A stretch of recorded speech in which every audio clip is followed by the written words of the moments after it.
हम तो न्यायालय पर विश्वास रखते हैं। ये तो कॉमेडी लोग करते हैं कि कोर्ट का धमकी देता है, तीसरा धमकी देता है। हमारे या किसी और के बीच सर अगर कोई मामला नहीं सुलझता है तो न्यायालय उसी लिए है। हमसे बड़े भाई हैं, हम 4 भाई हैं, रहमत भाई उनको भी परेशान कर रखा है। और जो बड़े 2 भाई हैं सनाउल्लाह असमतुल्लाह उनके लड़के, वो लोग एक साथ हैं। सर भाइयों को अभिवादियों को हम यही कहना चाह रहे हैं कि एक दिन मरना है, अल्लाह के यहाँ मुँह दिखाना है। जो चीज़ इसाले सवाब के लिए वालिद वालिदैन ने दे दिया उसको चलने दे, और नहीं ज़्यादा तकलीफ है, परेशानी है तो आप समाज को लेकर बैठिए और समाज जो फैसला कर देगी उसको। नहीं आपको बंटवारा से अगर जमीन पर कब्जे जमीन लेना है तो आप न्यायालय से आइए। आप जबरन वहाँ लाठी डंडा बरसाते हैं या वो अपना दम खम दिखाते हैं या दबंगई करते हैं, जो कानून को तोड़ करके जो काम करते हैं वो कानून के खिलाफ मत कीजिए, आप कानून के दायरे में काम कीजिए। जी सर, आप लोगों का धन्यवाद। आपने सर कल 13 जुलाई थी, 13 जुलाई को हिंदुस्तानी मीडिया में हमने अपनी बात रखी। जो हमारे साथ परेशानी थी, जो मदरसे को बंद करने की साजिश थी, वो हमने सही मैं मुसलमान हूँ, ईमान है, एक एक बात पुराने आयाती थी हमने बोला। जब ये मीडिया में गया, जब सारी दुनिया फैल गई, उनकी जब असलियत हमने रख दिया, इन लोगों को बहुत ज़्यादा झिलमिलाहट हो गई कि पूरे समाज में हम मुँह दिखाने के लायक नहीं रहेंगे, हमारी असलियत सामने आ गई है। तो उसी हिंदुस्तानी मीडिया को इन लोगों ने बुलाया और बाय प्लानिंग और या तो उनको मैनेज किया या क्या किया अल्लाह जाने। उसके बाद जो इन लोगों ने बयान दिया, जो हम पे आरोप लगाया, वो बहुत ही शर्मनाक वो आरोप है। इसलिए मैं वो आरोप का जवाब देने के लिए, आरोप तो बहुत सारा है, मैं एक एक आरोप को मैं नोट करके लाया हूँ उसका जवाब देने के लिए, बिंदु बाय बिंदु में आया हूँ। लेकिन सबसे पहले मेरा ये कहना है, अब मेरा चैलेंज है उन लोगों से जो ये आगे जो सवाल जवाब कर रहे थे उनसे, और उन लोगों से मेरा बस यही एक चैलेंज है कि जितने आरोप लगाए हैं ये तमाम मीडिया को बोला है, 10 आदमी को बोला है, और ये आरोप हमारे सामने में वो सिद्ध करें, सच साबित करें। अगर वो सच साबित कर देते हैं तो मैं ऑन मीडिया अभी बोल रहा हूँ, उसी टाइम हमें सब लोग मिलके जो भी जुर्माना हो जुर्माना करें, या तो फिर जुर्माना करें या फिर उसी टाइम हमसे इस्तीफा मांग लें। सब कुछ उन लोग के हवाले में कर दूंगा। सर इसमें बहुत सारे इन्होंने आरोप लगाया है। आपके नाम से मदरसा का जमीन कर दिया गया है जी, और आप मदरसा चला रहे हैं, तो अचानक ये लड़ाई झगड़ा क्यों है? सर ये अचानक लड़ाई झगड़ा नहीं है। असल बात ये है कि मैं उस रोज हिंदुस्तानी मीडिया में पूरी बात खुल करके जानबूझ के नहीं बोला कि मेरे भाई लोगों की बदनामी होगी, लोगों में हसारत होगी। लेकिन जब उन लोगों ने खुलेआम मेरे ऊपर इतना बड़ा आरोप लगा दिया कि चंदा खा गया या छल करके माँ से जमीन मदरसा का नाम लिखवा लिया, अब मुझे कोई झिझक नहीं खुल के बोलने में। वालिद एक बात बता दीजिए सर, जिसका बाप जिंदे में दान कर दिया मदरसा में जमीन, ये इस बात को झुठलाया नहीं जा सकता। गांव है, समाज है, सब लोग, वो कैसी औलाद है जिंदे में मदरसा में जमीन दे दिया, बाप को मरने के बाद उस जमीन को कहा हम जमीन को बांट लेंगे। ये एहसास कर सकते हैं कितनी नालायक औलाद उन लोग है। चलिए, उसके बाद अम्मी ने लिख दिया, 2009 में केबाला हो गया, लिख दिया।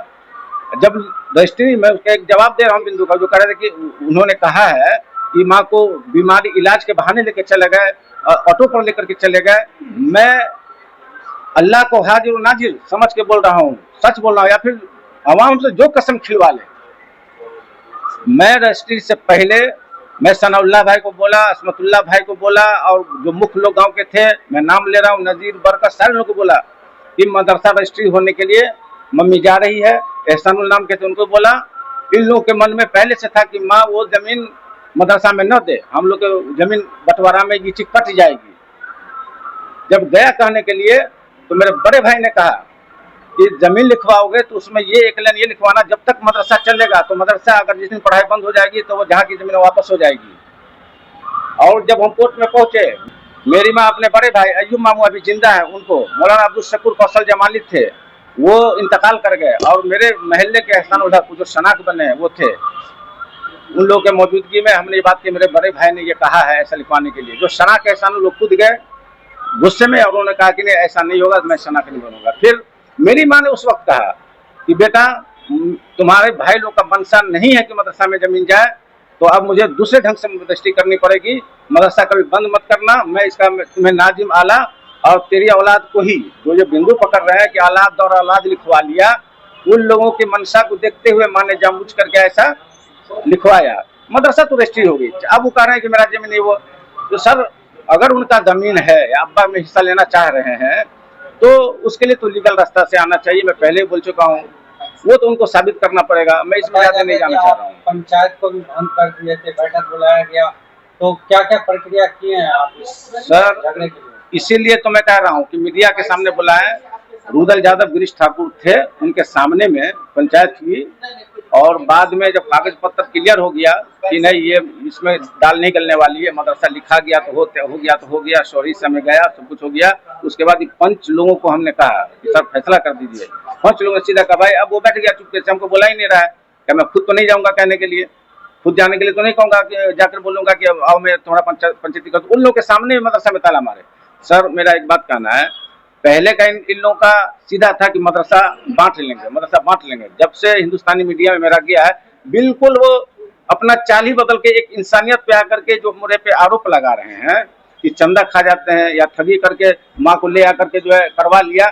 इस सब का मैं एक ही लाइन कह रहा हूँ, ये इनका मंशा शुरू से था कि मदरसा नहीं चले, इनको चंदा नहीं हो। एक बार बताऊं, अभी पिछले साल जब मैं रमजान में चंदा करने दिल्ली में गया, सारे रिश्तेदारों को, ये सनउल्लाह जो बोल रहा है ना, ये तो मैं इनको क्या कहूँ, इन्होंने अपना छवि या अपना इमेज इस तरह अपना ईमान खराब कर लिया। उसके लिए उनके पीछे क्या मजबूरी है। एक लड़की का शादी हो गया, 3 साल पहले तक उसके खिलाफ थे। पढ़े थे सर उसके बच्चे पूरा रिकॉर्डेड है मदरसा में, सारे बच्चे उसी चंदे से पढ़े। उनके उस वक्त इतनी बिसात उनके अब्बा की नहीं थी कि एक पेंसिल या कटर एक कॉपी खरीद करके दे। जिसके बच्चे आपके मदरसा में पढ़े वो आप पे आरोप लगा रहे कि आप 400 रुपया लेते हैं बच्चे का। जी, इन्होंने आरोप लगाया 400 रुपया लेते हैं।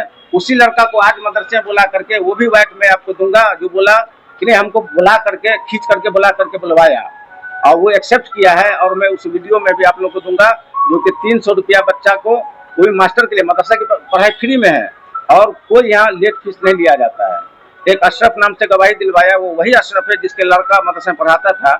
हर लोग इतना उससे डरे हुए हैं सर। अशरफ ये तो बोला, उसके दबाव में डर से कि हम पढ़ा हुआ, लेकिन ये नहीं बोला कि यही लोग हमारे घर में मेरे बेटे को मारने के लिए, जिसका ऑडियो वीडियो भी वायरल है, मेरे घर में घुस करके मारने के लिए आया। इतनी सच्चाई है कि आपके मदरसे के स्टाफ को धमकाया जाता है, मारने की कोशिश किया जाता है आपके भाई के। सर उसका ऑडियो वीडियो सब है, ऑडियो भी है, ठीक है सर, पूरा कंप्लीट है।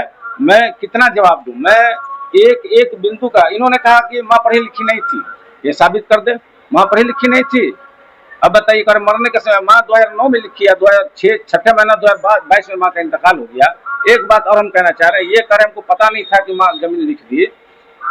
ये वाला जो सर निकलता है उसमें नकल में निकलने का डेट रहता है, वो नकल निकलने का डेट देख लिया जाए।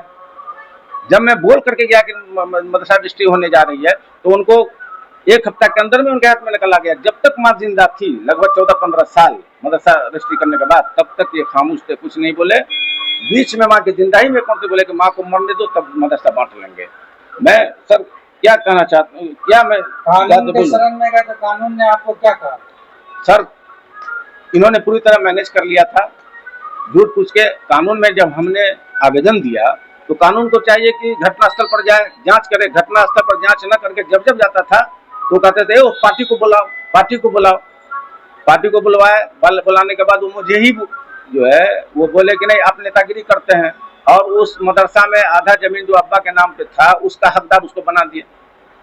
वो इस तरह बोल दिए, इन्हें दूसरा क्यों पढ़ाएगा। जो आपके अब्बू और आपके अम्मी के नाम पर आपके हवाले कर दिया गया मदरसा, उनको कानून का ज्ञान नहीं है थाना को। तो उन्होंने सीधा कहा जो अब्बा के नाम पर चारों भाई का हो जाएगा। ये तो सिविल का मामला है, ये हम और वो लड़े, लड़ने से क्या फायदा है। अब सीधा जो जानकार है जहाँ से ये डिसीजन फैसला होगा सर आगे। अब तो हमारे, मैं तो हिकानियत महसूस कर रहा हूँ कि इन्होंने हमारे ऊपर जो आरोप लगाया है, मेरा इतना ही मीडिया के माध्यम से कहना है, वो आरोप ये सिद्ध कर दें।